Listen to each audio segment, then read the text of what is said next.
name? My name? Yes, sir. I don't have. You don't have a name? But I don't know who you are. And I don't think you have any authority if you are not Matthew Lynn Aldridge to appear before this court. And you're wasting valuable time to all of these other citizens who are here today. So when I'm talking, you stop talking. No, you will when I'm finished talking. You're wasting the court's time by doing this, and I'm just simply instructing you that if you are, in fact, Matthew Lynn Aldridge, then this is your last day to settle your case. The trial date is set for tomorrow, but unfortunately it will not go forward because of the fact that I have a conflict and I have to be in Stewart County on a civil matter. So we're going to assign a new trial date for Matthew Lynn Aldridge. All right, good morning. We're going to go through the docket as quickly as we can so that we can start on the jail docket. 2021 CR 19158, State versus Matthew Aldridge. Are you Matthew Aldridge? Are you Matthew Aldridge? I'm the attorney of fact for Matthew Aldridge. You were what? The attorney of fact. Hold up. Attorney of fact. That's not a real thing in criminal court, unless you have a power of attorney. And even then, that's for civil matters. You can't just show up and speak for someone else. This is about to go sideways fast. Attorney what? Fact. Attorney of fact. And what does that mean? His authorization to do legal work. Are you a licensed attorney? No, I'm simply an attorney of fact. Okay. And does that mean you have a power of attorney? What is your name? What is your name? My name? Yes, sir. I don't have. You don't have a name? Pardon? I'm the attorney of fact for the respondent area. Well, let me explain to you. Only an attorney at law can stand in court and represent a criminal defendant. And to do so otherwise violates the criminal law statutes of the state of Tennessee and could land someone who attempts to represent themselves as an attorney at law in serious trouble. I understand what you're saying. I understand you're saying an attorney in fact. And what I want you to understand is that if you have a power of attorney, then you need to demonstrate that power of attorney. Do you have a legal document called a power of attorney? I do not at this time. Okay. Then you don't have any authority to act on behalf of Matthew Aldridge in this court. And there it is. Game, set, and match. The judge just laid down the law. No power of attorney, no right to speak. In a criminal courtroom, you either show up as a defendant or you show up as a licensed attorney. There's no in between, no loophole magic. You have no legal authority, nor do you have any authority through a legal document to represent or to act on behalf of Matthew Aldridge. Why did the court just let me file this document? Show it to the bailiff and he'll show it to me. Apparently there's a copy here. Yeah.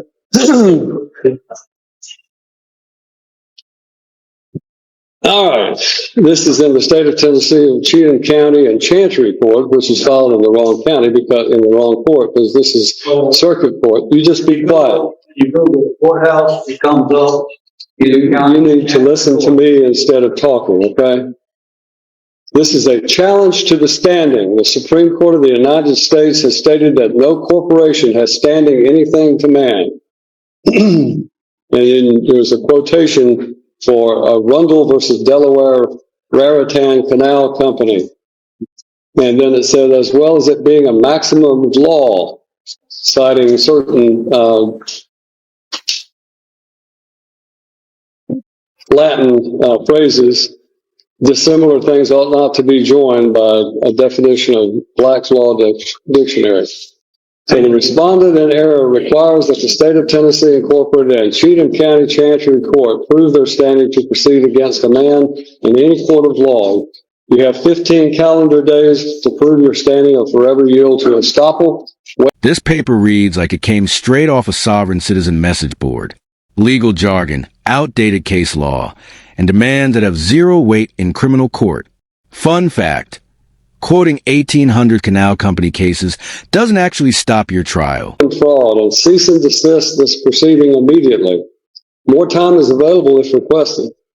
And then this was signed by Matthew O'Neill Aldridge. Is that your signature? That's the defiant and error signature. All right. Well, I find that Matthew Neil Aldridge has failed to appear personally in this court for the plea day on his case, which is set for trial tomorrow.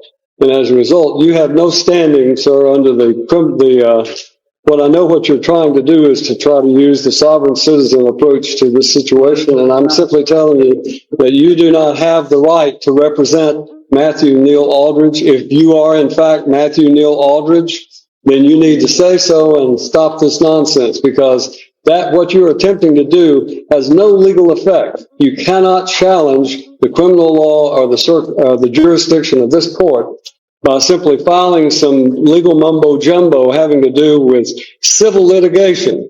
That has civil litigation in it. It is not a criminal case that you have cited.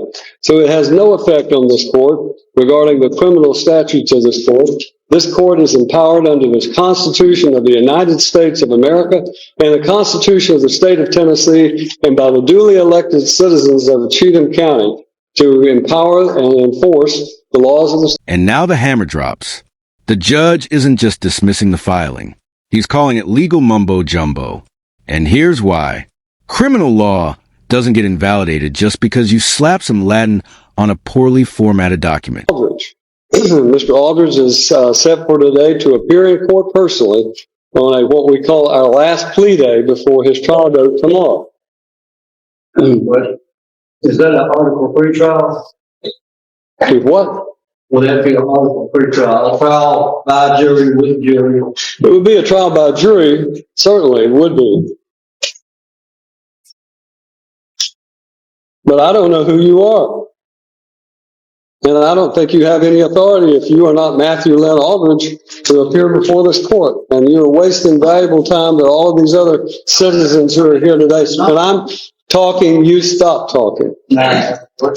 No, you will when I'm finished talking. You're wasting the court's time by doing this, and I'm just simply instructing you that if you are, in fact, Matthew Lynn Aldridge, then this is your last day to settle your case. The trial date is set for tomorrow, but unfortunately it will not go forward because of the fact that I have a conflict and I have to be in Stewart County on a civil matter.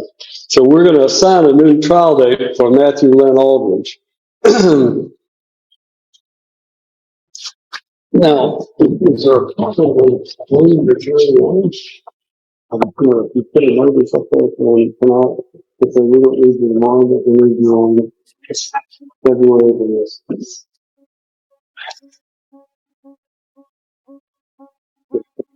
Is that possible?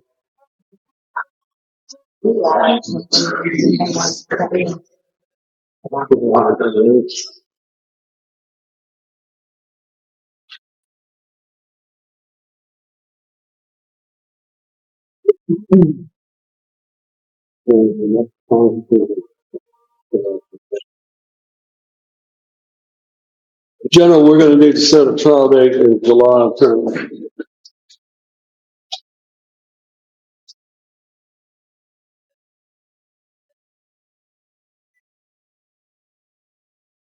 July 15th. I'm sorry? July 15th. July 15th.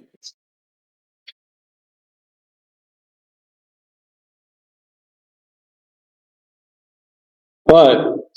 To Matthew Aldridge and the individual standing before me whose name must not be uttered, then we will set a July 15th trial date for Mr. Aldridge.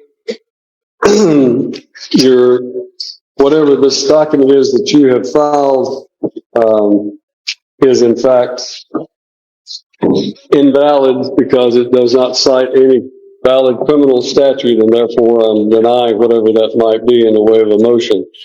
The trial date will be July 15th, the last day for Mr.